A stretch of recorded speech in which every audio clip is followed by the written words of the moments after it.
Damn it. ఏంటిటా కుండబద్దలు కొడతా అత్త. నమస్కారం, కొండబద్దల్ 2.1 స్వాగతం. నేను గౌతమ్ కాటా. ఇస్ బార్ 400 పార్ అన్న మోడీ నినాదం ఎందుకు ఫెయిల్ అయింది? బీజేపీ సొంతగా 370, ఎన్డీఏకి 400 సీట్లు సాధిస్తామని చెప్పిన మోడీ ఘనత మొత్తం 292 దగ్గర ఎందుకు ఆగిపోవాల్సి వచ్చింది? అసలు బీజేపీయే ఒకంత డౌన్ అయిపోయి గత ఎన్నికల్లో స్వయంగా 303 సీట్లు సాధించిన బీజేపీ ఇప్పుడు 240 సీట్లకి, అంటే ఆల్మోస్ట్ ఆల్ 60 సీట్లు తగ్గిపోవలసిన అగత్యం ఎందుకు పట్టింది?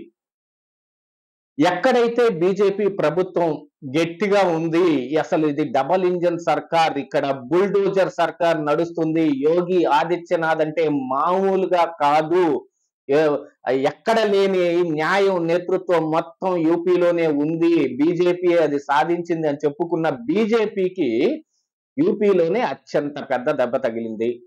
అక్కడ సమాజ్వాదీ పార్టీ కావచ్చు, కాంగ్రెస్ పార్టీ కావచ్చు, అంటే ఇండియా కూటమి తరపున ఎక్కువ సీట్లు సాధించారు. గత ఎన్నికల్లో బీజేపీ ఎన్డీఏ అనంటే ఎన్డీఏలో అక్కడ యూపీలో ఎక్కువ సీట్లు సాధించే వాళ్ళు ఎవరు లేరు, బీజేపీ ఒక్కటే సింగిల్ గానే సాధించాలి.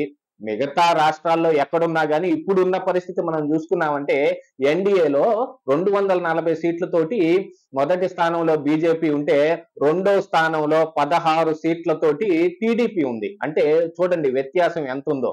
మొత్తం 95% బలం వాళ్ళదే ఉంటుంది, ఆ తరువాత మిగతా పార్టీలు. అలాంటిది ఇక్కడ ఆంధ్రప్రదేశ్ రాష్ట్రంలో 16 సీట్లతోటి టీడీపీ, బీహార్ లో 14 సీట్లతోటి నితీష్ కుమారే పెద్ద భాగస్వామి. అందుకనే మోడీ వాళ్ళిద్దరికి మా తలుపులు మూసివేయబడ్డాయి అని చెప్పినా కూడా ఇప్పుడు వాళ్ళని తీసుకొచ్చి పార్టీలో పెట్టుకొని పక్కన కూర్చోబెట్టుకొని వాళ్ళు తోటి ఎన్డీఏ మీటింగ్ జరుపుకుంటూ వాళ్ళ అభిప్రాయాలని సైతం ఇప్పుడు పరిగణలోకి తీసుకోవాల్సినంత అగత్యం పట్టింది. అదే 303 సీట్లు పైపెచ్చు గనక సాధించుంటే 2019లో వచ్చిన దానికంటే ఇంకా ఎక్కువ సాధించి ఉంటే గనుక మోడీని అసలు ఎవరు పట్టగలిగే వాళ్ళు కాదు. ఇక్కడ చంద్రబాబు నాయుడు కానీ నితీష్ కుమార్ కానీ ఎవరికి అక్కడ స్థానం కూడా ఉండేది కాదు. ఆల్మోస్ట్ ఆల్ పరిస్థితి అలా ఉండేది.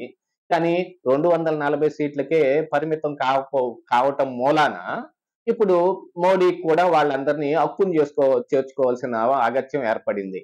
ఎందుకు పట్టింది ఆ దుస్థితి అనంటే, ఈ 10 సంవత్సరాల్లో మోడీ పరిపాలన మీద యాంటీ ఇన్కంబెన్సీ ఎక్కువగా పనిచేసింది అని చెప్పుకుంటున్నారు. కానీ యాంటీ ఇన్కంబెన్సీ కంటే కూడా ప్రతిపక్షాలు కొంచెం బలం చూపించుంటే, వాళ్ళు ఇంకొంచెం సంఘటితంగా ఉంటే, బీహార్లో మమతా బెనర్జీ లాంటి వాళ్ళు బయట నుంచి పోటీ చేస్తాం మేము అని చెప్పటం కానీ, లేకపోతే ఆపు లాంటి వాళ్ళు కొన్ని చోట్ల కలిసి చేస్తాం, కొన్ని చోట్ల విడిగా ఉంటామని చెప్పటం కానీ, ఇలాంటివన్నీ జరగటం మూలాన వీళ్లలో ఒక ఐక్యతా భావం లేదు అనే ఉద్దేశం ప్రజలకు కలగటం మూలాన 240 సీట్లైనా బీజేపీకి వచ్చాయి. లేకుంటే వాళ్ళు ఖచ్చితంగా, నేను ఇంతకు ముందు కుండబద్దల్ ఛానల్లో రిలీజ్ చేసినట్టుగా డిసెంబర్లో నాకు అందిన ఒక సర్వేని రిలీజ్ చేశాను. అందులో ఎన్డీఏలో అప్పటికి ఇంకా చంద్రబాబు నాయుడు కానీ నితీష్ కుమార్ కానీ భాగస్వామ్యం కాలేదు. అప్పటికున్న పరిస్థితుల ప్రకారంగా వాళ్ళు చేసిన సర్వేలో వాళ్ళకి 225 నుంచి 235 సీట్ల మధ్యలో వచ్చే అవకాశం ఉంది అన్నారు. ఖచ్చితంగా అదే జరిగింది. అలాగనే జరిగింది. ఎన్డీఏలో మిగతా ఎవరికి అంత పెద్ద సీన్ లేదు. అలాంటి చిన్న చిన్న పార్టీలే ఉన్నాయి. ఒక రామ్ విలాస్ పాస్వాన్ కొడుకు ఒక్కడే 5 సీట్లు తోటి పెద్ద స్థానంలో ఉన్నాడు తప్ప, ఇకపోతే 16, 14 తోటి వీళ్లే ఉన్నారు. అసలు ఎంత అగత్యం ఎందుకు పట్టింది అని అంటే, 2019 ఎన్నికల నాడు కానీ 2014 ఎన్నికల నాడు కానీ మోడీ ప్రభావం ఒకంత వెలిగిపోతూనే ఉంది. ఆ ప్రజలు కూడా వాళ్ళు చెప్పిన చాలా మాయ మాటల్ని నమ్మారు. ఖచ్చితంగా మాయ మాటలనే చెప్పాలి. సర్జికల్ స్ట్రైక్స్ చేశాము, అక్కడ అది చేశాము, ఇక్కడ ఇది చేశాము అని ఓదరగొట్టు ఊకదంపుడు ప్రచారం మొత్తం సోషల్ మీడియా నిండా చేయటం మూలానే ఇలాంటి పరిస్థితి వచ్చింది.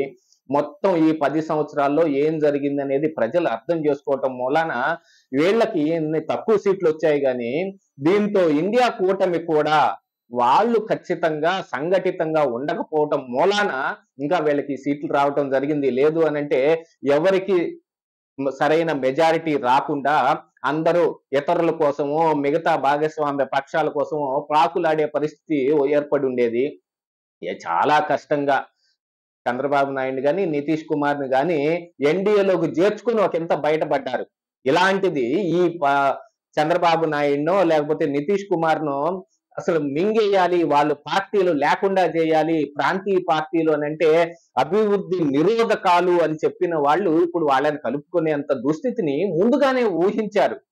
ఎందుకు ఊహించారు అనంటే వాళ్ళకి అర్థమైపోతుంది. ఇంటెలిజెన్స్ ప్రకారంగా వాళ్ళకు వచ్చే రిపోర్ట్ల ప్రకారంగా మోడీ యొక్క ప్రభావం ఖచ్చితంగా తగ్గిపోయిందనే విషయం వాళ్ళకి తెలుసు కాబట్టి ఈసారి చావు తప్పి కన్ను లొట్టబోయినట్టు ఇన్ని సీట్లు సాధించటం జరిగింది తప్ప మిగతాదంతా మోడీ యొక్క ప్రభావం ఏమీ లేదు. మోడీ ప్రభావం ఆల్రెడీ ఇండియా మీద తగ్గిపోయింది. ప్రజల్లో ఉన్న మోడీ ప్రాభవం రెండు తగ్గిపోయాయి. కాకపోతే ఈ రాజకీయ చతురత అనే దాంట్లో మిగతా పార్టీలు వీటన్నిటినీ వీళ్ళు ఆకట్టుకునే విధానంలో గాని భయపెట్టో మభ్యపెట్టో వాళ్ళతో చేర్చుకునే విధానంలో గాని వాళ్ళు బయటపడ్డారు తప్ప లేకుంటే ఈసారి బీజేపీ అధికారంలోకి వచ్చిండేది కాదు. అయినా కూడా ఇప్పుడు సంకీర్ణ ప్రభుత్వాన్ని మోడీ ఎలా నడుపుతాడు చూడాలి. ఇది ఎంత ఉంటుందా లేదా అనే విషయాన్ని కూడా ఒకసారి గుర్తించాల్సిన అవసరం అయితే చాలా గట్టిగా ఉంది. మోడీ ఏం చేస్తాడు? 400 సీట్లు వస్తే గట్టిగా పాలించగలుగుతాడు తప్ప ఈ సంకీర్ణ ప్రభుత్వం నడపగలుగుతాడనే హోప్ అయితే ఎవరికీ లేదు. ఇదే ఈ రోజు కుండబద్దలు.